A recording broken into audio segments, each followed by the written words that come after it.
एक समय की बात है। उत्तर भारत के एक छोटे से गांव में मोहन नाम का एक गरीब किसान रहता था।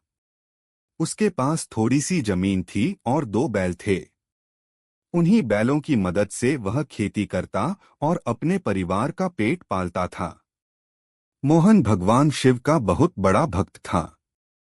हर सोमवार वह मंदिर जाता, जल चढ़ाता और भगवान से यही प्रार्थना करता कि उसके परिवार पर कृपा बनाए रखें। उसके घर में उसकी पत्नी, बूढ़ी माँ और एक छोटा बेटा रहता था। गरीबी थी, लेकिन घर में प्रेम और संतोष था। एक वर्ष गांव में भयंकर सूखा पड़ गया। खेतों में फसल नहीं हुई, तालाब सूख गए और लोगों के घरों में खाने की कमी होने लगी। मोहन की हालत भी खराब हो गई। उसके दोनों बैल कमजोर हो गए क्योंकि उन्हें भरपेट चारा नहीं मिल रहा था। एक दिन उनमें से एक बैल बीमार पड़ा और कुछ ही दिनों में मर गया। मोहन बहुत दुखी हुआ। अब उसके पास केवल एक बैल बचा था और खेती करना लगभग असंभव हो गया था। एक सुबह मोहन गांव के बाहर बैठा अपने भाग्य को कोस रहा था। तभी उसने देखा कि दूर से एक बड़ा सा सफेद बसहा बैल उसकी ओर चला आ रहा है। उसके गले में घंटियां बंधी थीं और माथे पर त्रिशूल जैसा निशान था। गांव के लोग ऐसे बैलों को भगवान शिव का वाहन मानते थे। बसहा बैल किसी का नहीं होता था। वह गांव-गांव घूमता था और लोग उसे श्रद्धा से भोजन कराते थे। बैल सीधे मोहन के पास आया और उसके सामने खड़ा हो गया। मोहन ने प्यार से उसके सिर पर हाथ फेरा। बैल ने जैसे स्नेह से उसकी ओर देखा। मोहन घर से थोड़ा सा बचा हुआ चारा लाया और उसे खिला दिया। उसकी पत्नी ने कहा, घर में खाने को कुछ नहीं है और तुम इस बैल को खिला रहे हो। मोहन मुस्कुराया और बोला, यह भगवान शिव का दूत है, इसे भूखा नहीं जाने दूंगा। उस दिन के बाद बसहा बैल रोज मोहन के घर आने लगा। सुबह आता, थोड़ी देर आंगन में बैठता और फिर कहीं चला जाता। मोहन और उसका परिवार उसे बहुत प्रेम से खिलाते। धीरे धीरे बैल भी परिवार का सदस्य बन गया। गांव वाले कहते, मोहन तू गरीब होकर भी इस बैल की सेवा करता है, भगवान एक दिन जरूर तेरी मदद करेंगे। कुछ महीनों बाद बरसात आई और खेती का समय आ गया। मोहन परेशान था क्योंकि उसके पास केवल एक बैल था। तभी एक सुबह उसने देखा कि बसहा बैल उसके खेत में खड़ा है। जब मोहन हल लेकर पहुंचा तो बैल खुद हल के पास आ गया। आश्चर्य की बात यह थी कि वह पूरी तरह प्रशिक्षित बैल की तरह काम करने लगा। पूरे दिन उसने मोहन के साथ खेत जोता। शाम तक पूरा खेत तैयार हो गया। मोहन की आंखों में खुशी के आंसू आ गए। उसने भगवान शिव को धन्यवाद दिया। उस साल उसकी फसल बहुत अच्छी हुई। गांव के लोगों ने कहा कि यह बसहा बैल का आशीर्वाद है। लेकिन मोहन कभी घमंडी नहीं हुआ। वह पहले की तरह विनम्र बना रहा और बैल की सेवा करता रहा। समय बीतता गया। अब बसहा बैल पूरे गांव का प्रिय बन चुका था। जहां भी जाता, लोग उसे रोटी, गुड़ और हरा चारा खिलाते। बच्चे उसके पीछे पीछे घूमते। किसी ने उसे कभी नुकसान नहीं पहुंचाया क्योंकि सभी उसे भगवान शिव का आशीर्वाद मानते थे। एक दिन गांव में एक लालची जमींदार आया।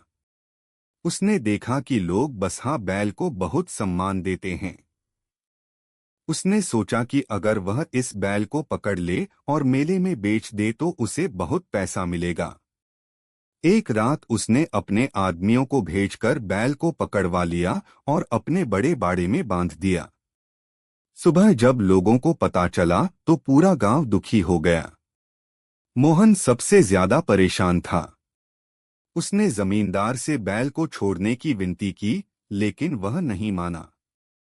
उसने कहा, यह बैल अब मेरा है, जो करना है कर लो। उस रात जमींदार ने एक अजीब सपना देखा। उसने देखा कि भगवान शिव उसके सामने खड़े हैं। उनकी आंखों में क्रोध था। उन्होंने कहा, जिस जीव को पूरा गांव सम्मान देता है, उसे कैद करने का अधिकार तुझे किसने दिया? जमींदार डरकर उठ बैठा। उसका पूरा शरीर कांप रहा था, लेकिन लालच ने उसके मन को अंधा कर दिया था। उसने सपने की परवाह नहीं की। अगले ही दिन वह बैल को बेचने के लिए शहर ले जाने लगा। रास्ते में अचानक तेज आंधी और बारिश शुरू हो गई। बैलगाड़ी पलट गई और जमींदार घायल हो गया। किसी तरह वह गांव लौटा। उसकी हालत दिन ब दिन खराब होती गई। खेतों में नुकसान होने लगा। व्यापार ठप पड़ गया। तब उसे अपने कर्मों का एहसास हुआ। वह मोहन के पास गया और रोते हुए बोला, मुझसे बहुत बड़ी गलती हो गई। जमींदार ने तुरंत बसहा बैल को आजाद कर दिया। जैसे ही बैल बाहर आया, वह सीधे शिव मंदिर की ओर चल पड़ा। पूरा गांव उसके पीछे पीछे गया। मंदिर के सामने पहुंचकर बैल शांत भाव से बैठ गया। लोगों ने इसे भगवान का संकेत माना। उस दिन के बाद जमींदार पूरी तरह बदल गया। उसने गरीबों की मदद करनी शुरू कर दी। गांव में कुएं खुदवाए, मंदिर की मरम्मत करवाई और जरूरतमंदों को भोजन देने लगा। लोग कहते थे कि बसहा बैल ने उसके जीवन को बदल दिया। उधर मोहन की मेहनत और भगवान की कृपा से उसका जीवन भी सुधरता गया। उसकी खेती बढ़ी, बेटा पढ़ लिख कर बड़ा अधिकारी बना और घर में सुख शांति आने लगी। लेकिन मोहन कभी यह नहीं भूला कि कठिन समय में एक बसहा बैल उसके जीवन में आशा की किरण बनकर आया था। कई वर्षों तक बसहा बैल गांव में घूमता रहा। वह बूढ़ा हो गया था, लेकिन लोगों का प्रेम उसके लिए कभी कम नहीं हुआ। बच्चे बड़े हो गए, नई पीढ़ी आ गई, फिर भी उसकी कहानी सुनाई जाती रही। लोग उसे देखकर श्रद्धा से सिर झुकाते थे। एक सावन की सुबह बसहा बैल मंदिर के सामने जाकर शांत भाव से लेट गया। वह बहुत बूढ़ा हो चुका था। पूरे गांव के लोग उसके आसपास इकट्ठा हो गए। मोहन भी वहां पहुंचा। उसने बैल के सिर पर हाथ फेरा और आंसुओं से भरी आंखों से बोला, तुमने हम सबको प्रेम, सेवा और दया का महत्व सिखाया है। कुछ ही देर बाद बसहा बैल ने शांतिपूर्वक अपनी अंतिम सांस ली। पूरे गांव में शोक छा गया। लोगों को ऐसा लगा जैसे परिवार का कोई सदस्य चला गया हो। मंदिर के पास उसकी स्मृति में एक छोटा सा चबूतरा बनाया गया। वहां रोज दीपक जलाया जाने लगा। आज भी उस गांव में जब सावन का महीना आता है, लोग बसहा बैल की कहानी सुनाते हैं। बच्चे सीखते हैं कि दया, सेवा और श्रद्धा का फल हमेशा अच्छा मिलता है। मोहन की कहानी भी लोगों को याद दिलाती है कि भगवान अपने भक्तों की मदद किसी न किसी रूप में अवश्य करते हैं। कहानी की सीख यह है कि जो व्यक्ति जीवों से प्रेम करता है, दूसरों की सहायता करता है और भगवान पर विश्वास रखता है, उसके जीवन में चाहे कितनी भी कठिनाइयां आए, अंत में सुख और शांति अवश्य मिलती है। बसहा बैल केवल एक पशु नहीं था, बल्कि प्रेम, करुणा और भगवान की कृपा का प्रतीक था, जिसने पूरे गांव का जीवन बदल दिया।